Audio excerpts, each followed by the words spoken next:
Hey, moms, here is a question for you. Are you in a season of waiting? Do you have an ever present longing in your life? Are you being told over and over again that God's timing is perfect, but whatever you're waiting on is not happening? Well, today I have author Rebecca George on the show, and she has some great advice for exactly the situation that you're in right now. Her book is You're Not Too Late, Trusting God's Timing in a Hurry Up World. You're not going to want to miss this episode. Thanks for being here. Hello, moms. Welcome to the Front Parking Spot podcast. I am so glad you're here. I'm Jennifer Bosma, wife, mom, grandma, former teacher for 23 years, and now a Christian children's book author and your podcast host. Are you a faith-based mom trying to live out a Christian life for your family? Do you want to learn more ways that you can have power over your child's spiritual growth? Inside this podcast, you will find tried and true ideas to grow in your faith and be the best wife and mom you can be. So listen in as you're cleaning up, doing the drive, or matching that sock, and be encouraged to know that God has his front parking spot set aside for you. Hello, moms, and thank you so much for being on the Front Parking Spot podcast today. Today, my guest is Rebecca George. She is an author, podcaster, coach, and speaker whose greatest joy in life is discipling others to pursue their passions in a way that builds a kingdom. Her work has been featured on outlets such as Life Today, Home Life Magazine, and Moody Radio. Rebecca and her husband, Dustin, live in East Tennessee, and I'll have all the ways to connect with Rebecca in my show notes. Welcome, Rebecca. Oh, Jennifer, I'm so happy to be with you. Thank you for having me today. I am so glad you're here, and I absolutely loved receiving your book, You're Not Too Late, Trusting God's Timing in a Hurry Up World. Okay, God's timing. Yes, let's talk a little bit about that. Tell us a little bit about your book and that incredible topic. Oh, yeah. It became so important to me, Jennifer, as I thought back over my life, whether it was in my single years or even now as a married woman.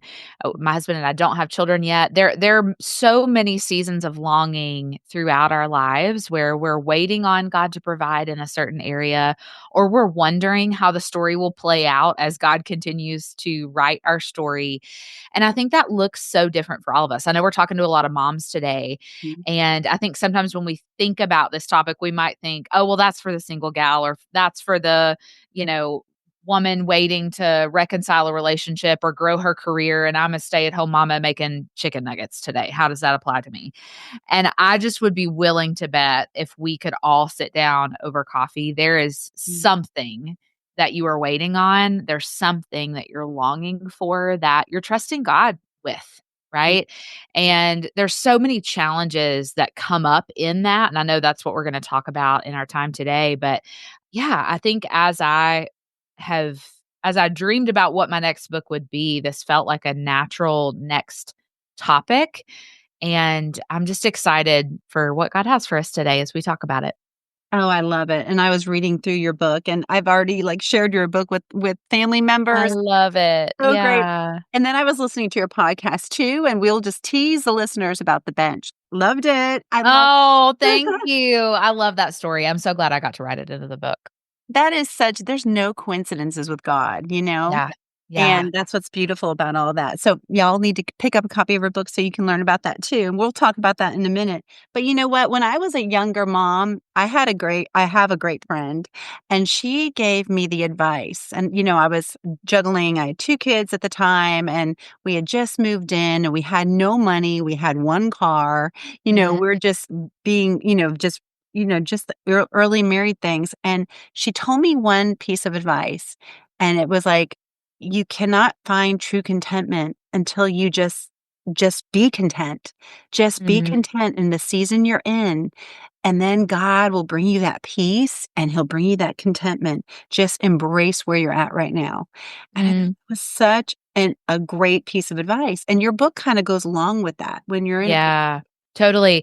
And I think the hard thing about that, Jennifer, is to me, I love, and it is a biblical command to be content in the Lord, right? Like that is part of us working out, living in a broken world, longing for things and trusting God in that.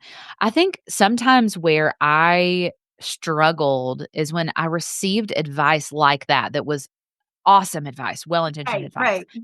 There were times where I would go, "Okay, but what am I supposed to do with that?" Yeah. Right? Like, I can't just will myself to contentment, right? And we even see Paul saying in the New Testament, like, "I have learned to be content," meaning, like, it's a process as we continue to trust the Lord, which I think is so important to say because it's easy for us to just know at a surface head level, we should be content in the Lord, but it's a different thing altogether, I think, when we begin to confront our doubts of how Mhm. the story will work out, when we confront our fears of what will happen next year when my kid starts at this new school, or the resentment that's grown in my heart because we have these two beautiful children, but we long to have another child. And my best friend is pregnant. How am I supposed to celebrate her and manage what that does to the bitterness in my own heart, right? It's those types of life experiences that I think work out our contentment as we try and pursue learning to be content in the Lord, as Paul says. And, yeah, I don't know. I think that's where my mind goes when I hear that advice is like, "Yes, amen, and what do I do?" How do Mhm. I how do I grow that as I pursue the Lord, you know? 'Cause you know it's true, what they're saying is Of true, but you're course. dealing with these internal things like, "I want this to happen," and "Need a new job," and "We don't have enough money to do XYZ," and Yeah. all the things, definitely. Well, one of the questions I have here for you, and I think this can really relate to a lot of the moms, are what are your real life ideas for when you're dealing with the envy, when you're dealing with the isolation and the doubt for what's going on in your life right now? Yeah, yeah, I think that's so important, Jennifer, and a few things I'll give. Most importantly, I'll start with, like, on a heart level, don't do anything else before you do this kind of advice, and then I'll give some real practical things. Number 1, I think sometimes we're just unwilling to go to the Lord about it. Like, Mhm. we sit in our own bitterness or our own despair over a situation and we talk about it, we talk around it, we share it with a friend, but we don't actually go to the Lord and say, "You know what? That really hurt or disappointed me.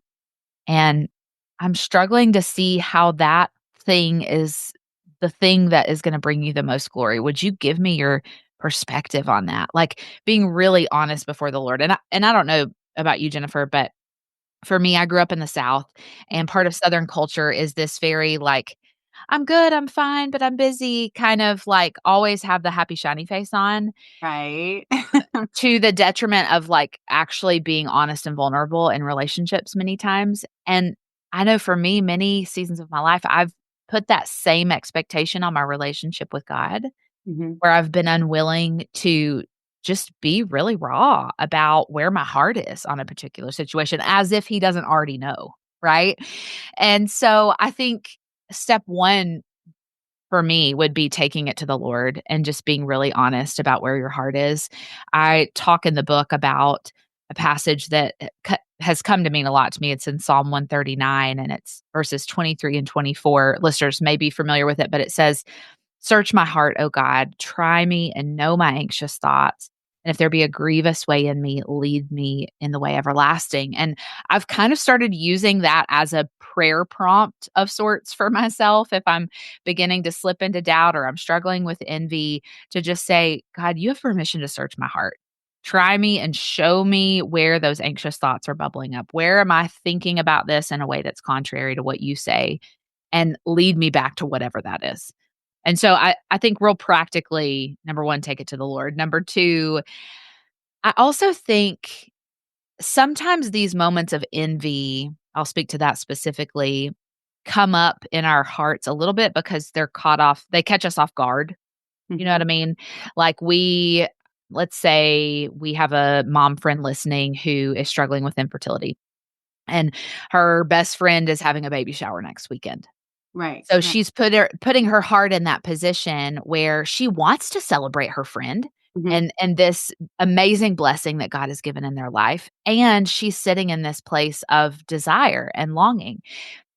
And a couple of practical things we can do if we're in that place are, number 1, kinda pre-decide how we wanna show up for that friend. Like, Mhm, grieve the situation we are in and the longing in our own hearts, deal with that with the Lord, but mhm. when you walk in that baby shower is not the moment to do that. Right. Right? And Yeah. so spend some time really processing that with the Lord before you step into the baby shower situation so that you can show up for your friend with joy. And another thing that I see really commonly cause issues in women is just the questions we get asked when it pertains to our longing. So let's say we walk in the baby shower and friend of a friend knows that we desire to have another child, knows that we're struggling, and she asks us about it. And our heart isn't prepared to answer that in that particular moment, right? That bubbles up in our hearts. We spend the rest of the day or the week frustrated that they asked, and it causes this kind of outsized response in us. Whereas, I think if we would step back before the baby shower and say, "You know what? If I get asked about that, Right. how could I answer it in a way that offers them grace for the question that they're asking that's just generally being curious about our life, and then grace for ourselves in a way that doesn't over justify or over explain maybe our season of life?" So, I think long way around, take it to the Lord, Right. pre-decide how you wanna show up in those moments, and pre-decide how you wanna answer those questions about your longing. Yeah, because 'cause you're gonna get that question, and as you were talking, I was thinking that is so awkward. Because part of us would be like, "I don't even wanna go." I Yeah. don't go, Yeah. and then you kinda pull away, but then everyone there will, then you'll think everyone will, "Well, she's not going because she's not pregnant," or, "It's awkward for her." Right. Yeah. So you that is an excellent idea to really ask, and, a great answer as you're talking to that woman who says, "So when are you pregnant?" Just say, "Well, we're working on it. I'd appreciate your prayers." Yeah. And Yeah. just spin it back to her and say, we'd love some prayers that will, come to fruition Yeah. like that. Yeah. But And I also think those questions can be some of the greatest teachers to mm, us on how to be a really good friend, mhm, right? Like, if you are listening, and again, most of us listening today are moms. I find myself in a season of life where that is not my story yet. right.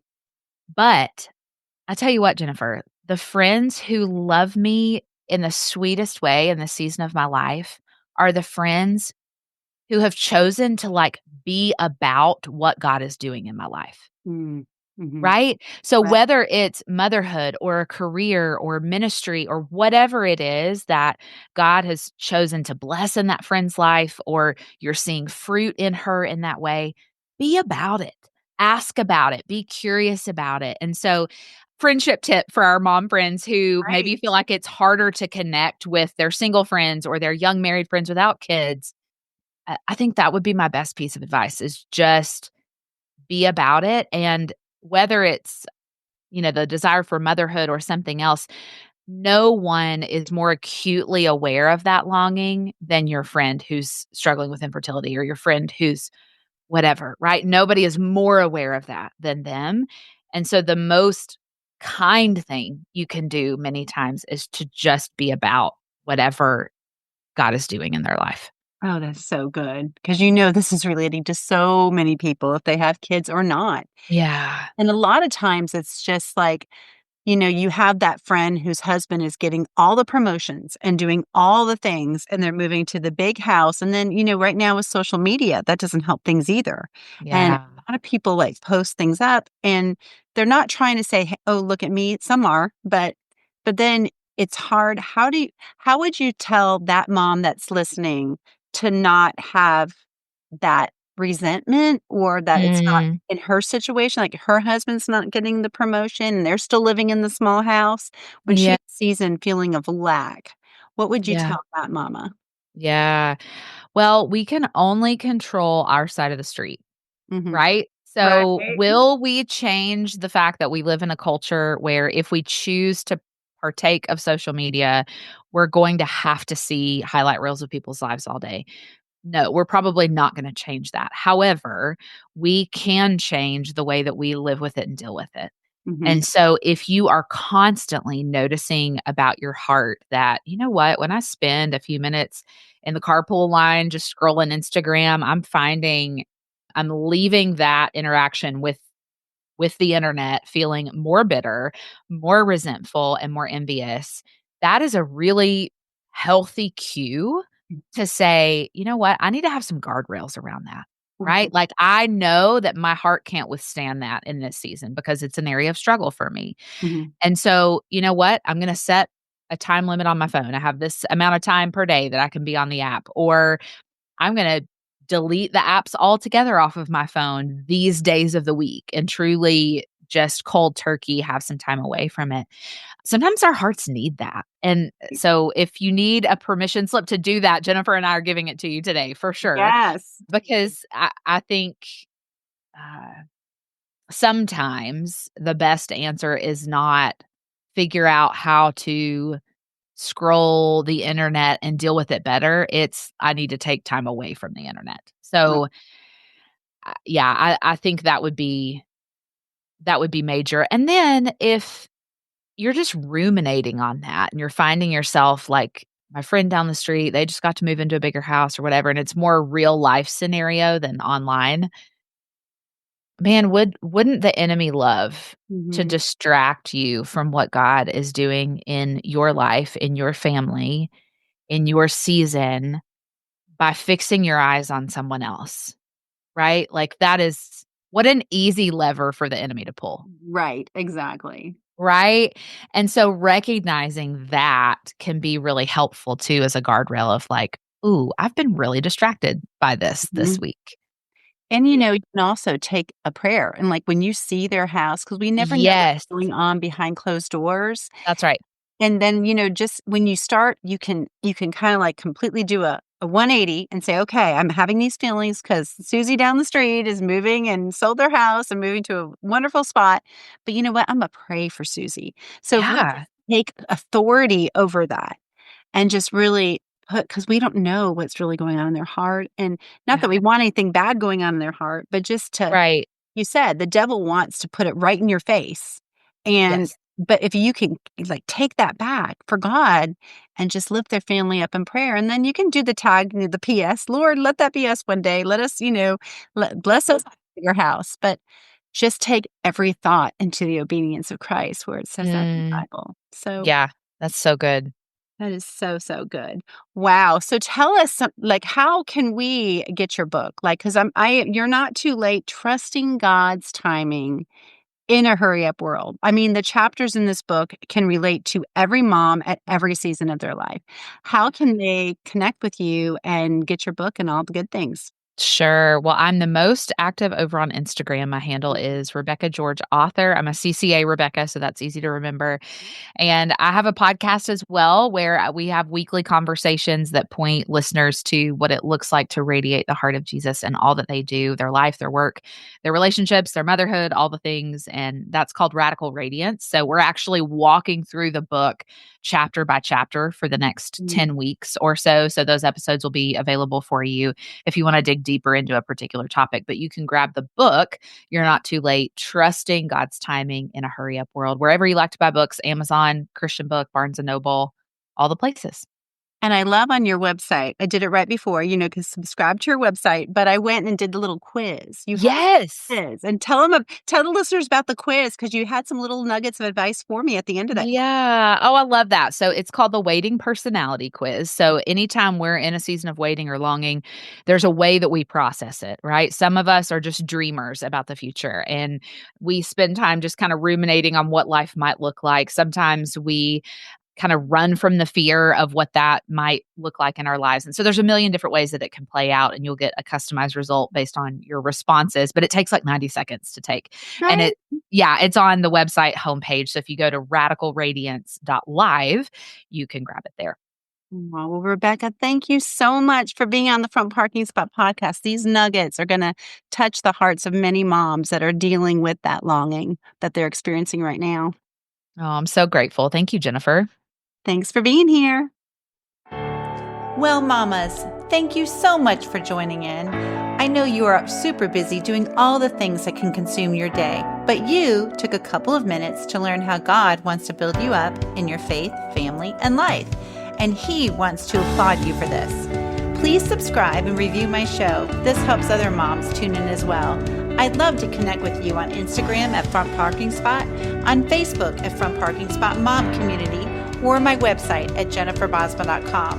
Have an Ephesians 3:20 type of day, mamas, and be encouraged as you go for the front parking spot in your life today. God bless.